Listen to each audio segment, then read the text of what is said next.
Hello friends, welcome to my channel learn try and repeat. आज हम करने लगे हैं पार्टनरशिप का क्वेश्चन। ये पार्टनरशिप का क्वेश्चन है जिसमें उन्होंने P and L appropriation account बनाने के लिए कहा है। ये फंडामेंटल्स में होगा। ओके, सो क्वेश्चन हमारा है LMN were the partners in the firm sharing a profit in the ratio of 3:4:5। Their fixed capital were 4 lakh, 5 lakh and 6 lakh हर पार्टनर की रिस्पेक्टिवली। फिर उसके बाद उसने कहा पार्टनरशिप डीड में interest on capital 6% per annum charge करना है, सैलरी देनी है एन को 30,000 per annum. Interest on partners drawing will be charge that is 12% per annum. During the year ended 31st March 2009, firm earned a profit of rupees 2,70,000. जो L है उसने drawing करवाई है 10,000 की ऑन द फर्स्ट अप्रैल 2008 को, और M है उसने 12,000 विड्रॉ करवाए हैं 30 सितंबर को 2008 को, और जो N है उसने विड्रॉ और जो लास्ट N है उसने विड्रॉ करवाए हैं 15,000 31 दिसंबर 2009 को, और उसने कहा है P and L appropriation account बनाओ फॉर द ईयर एंडेड 31 मार्च 2009। तो चलो आज ये सॉल्व करते हैं इस क्वेश्चन को। इसके लिए मैंने अपना profit and loss appropriation account for the year ended 31 मार्च 2009 बना लिया है, और पर्टिकुलर अमाउंट ये मेरा फॉर्मेट हो गया। तो सबसे पहले जो हमारा प्रॉफिट है, जो उसने हमें प्रॉफिट क्वेश्चन में दिया था, वो हम यहाँ पे लिख लेंगे बाय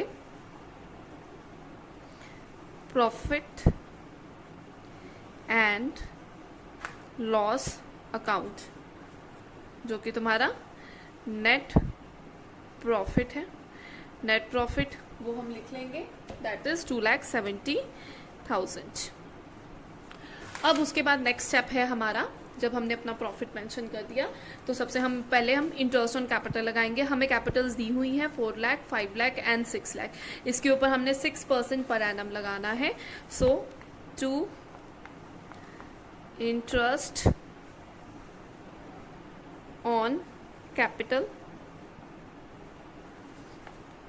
एल्स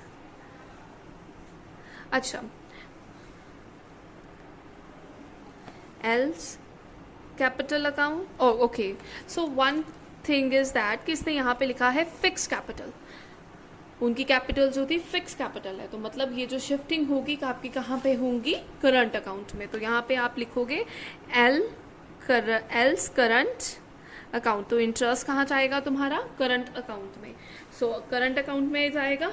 यहाँ पे हम लिखेंगे एल करंट अकाउंट, और सेकंड पार्टनर है M, तो M's करंट अकाउंट, और लास्ट है N, तो N's करंट अकाउंट। तो L कैलकुलेशन करेंगे। सबसे पहली है हमारी 4 लाख के ऊपर 6/100, तो आपके पास ऑलमोस्ट आ जाएगा। तो यहाँ पे लिख देती हूँ, आपका जो 4 लाख है 4 लाख, उसके ऊपर आप लगा दोगे 6/100, तो आपके पास आ जाएगा 24,000। सेकंड है आपका जो 5 लाख है, 5 लाख के ऊपर 6/100, तो उसके ऊपर आपके पास आ जाएगा 30,000। Last one is your 6 lakh के ऊपर 6/100, तो ये आपके पास आ जाएगा 36,000। तो ये इंटरेस्ट हो गया। फिर उसके बाद उसने सैलरी चार्ज करने के लिए कहा है। उसने कहा कि सैलरी दी है हमने 30,000, किसको दी है, पर एनम की एन को। तो यहाँ पे सिंगल की है तो सीधा मैं एन's करंट अकाउंट लिख रही हूँ। उसकी सैलरी है तो ब्रैकेट में लिख रहे हैं सैलरी, और वो कितनी है 30,000, तो 30,000 हम यहाँ पे मेंशन कर देंगे। फिर उसने कहा था जो इंटरेस्ट ऑन ड्राइंग्स गिवन है, इंटरेस्ट ऑन ड्राइंग्स कैसे निकालनी है, वो थोड़ा सा मेथड यहाँ पे डिफरेंट है। तो सबसे पहले मैं इंटरेस्ट निकालने लगी हूँ, इंटरेस्ट की कैलकुलेशन करने लगी हूँ। इंटरेस्ट ऑन ड्राइंग्स, तो ड्राइंग्स के ऊपर इंटरेस्ट कैसे लगेगी, सबसे पहले एल की लगाएंगे। एल का जो विड्रॉ अमाउंट था वो था 10,000, और 10,000 के ऊपर हमने इंटरेस्ट चार्ज करना है 12/100। उसके बाद उसने कहा ये जो विड्रॉ करवाया है वो उसने करवाया है 1 अप्रैल 2008 को, तो ये 1 4 2008 को हुआ है, मतलब साल के स्टार्टिंग में करवाया है तो फिर फुल ईयर का लगेगा। तो यहाँ पे हम सिर्फ सीधा डायरेक्ट 12% लगा देंगे, तो यहाँ पे आपके पास अमाउंट आ जाएगा 1200। फिर उसके बाद है एम के केस में। एम के केस में आपका अमाउंट है 12,000 का विड्रॉ, 12,000 के ऊपर 12/100। फिर उसके बाद है जो ड्रॉ करवाया है वो करवाया है 30/09/2008, मतलब 30 सितंबर को करवाया है, तो सितंबर चला गया है। तो आपके पास क्या बचा, अक्टूबर, नवंबर, दिसंबर, जनवरी, फरवरी, मार्च, तो ये 6 मंथ्स के लिए। तो यहाँ पे लगाएंगे 6/12, तो इसका अमाउंट आएगा 720। लास्ट है एल एम और फिर है एन। तो एन का अमाउंट कैसे आएगा, एन के अमाउंट पे 15,000 इंटू 12/100 और ये 31/12/2008। तो ये साल के, ये भी 31 दिसंबर है, दिसंबर की एंडिंग है। तो कौन से 3 मंथ्स रह गए, जनवरी, फरवरी, मार्च, 3/12, तो ये आ जाएगा 450। तो यहाँ पे हम लगा देंगे बाय इंटरेस्ट ऑन ड्राइंग्स। तो जो इंटरेस्ट ऑन ड्राइंग्स है वो भी पार्टनर्स के पास चली जाएंगी। तो यहाँ आ जाएगा L N M N, current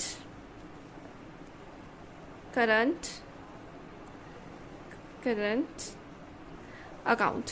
तो इनके बैलेंसेस जो हमने कैलकुलेशन करी है 720 एंड 450। अब क्या करेंगे, हम अपनी डेबिट साइड का टोटल करेंगे। जब हमने डेबिट साइड का टोटल किया आपके पास अमाउंट आएगा 2,72,370 और उसमें से ये वाले अमाउंट रिड्यूस करोगे तो आपके पास आ जाएगा profit. So profit transfer to, और प्रॉफिट का अमाउंट आपका आ रहा है 152,370। सो ये 272,370 तुम्हारा टोटल है। This is your balancing figure. अब ये जो प्रॉफिट है ये क्या करेंगे, उसने कुछ नहीं गिवन, पर हमें स्टार्टिंग में रेशो गिवन थी कि जो प्रॉफिट है वो 3/4/5 में डिवाइड किया जाएगा। तो हम क्या करेंगे उसको कैलकुलेट करने के लिए, सपोज एल का प्रॉफिट कैसे निकालेंगे, ये जो 1,52,370 है इसको इंटू 3, क्योंकि हमारी रेशो है 3/4/5 और इनका टोटल क्या बनता है, इनका टोटल बनता है आपके पास 5, 9, 10, 11, 12 से। तो 3 से मल्टीप्लाई डिवाइडेड बाई 12, तो ये आपके पास आ जाएगा 38,092। ऐसे ही आप सबके लिए कैलकुलेट कर लोगे प्रॉफिट और ये आ जाएगा 38,000, 50,000, 790, 36,488। तो ऑलमोस्ट ये कैलकुलेशन ऐसी होगी। यहाँ पे मैं लिख देती हूँ ये कैलकुलेशन करनी कैसे है। आपने टोटल अमाउंट को इंटू 4/12 करोगे और यहाँ पे टोटल अमाउंट का इंटू 5 डिवाइडेड बाय 12 करोगे तो यहाँ से तुम्हारा ये प्रॉफिट की डिवीजन आ जाएगी।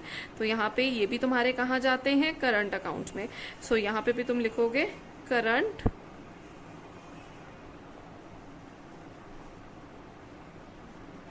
अकाउंट। आई होप आपको ये समझ आया। अगर आपको कोई भी डाउट है तो आप कमेंट सेक्शन में बता सकते हो। Please like my video and subscribe my channel. Thank you.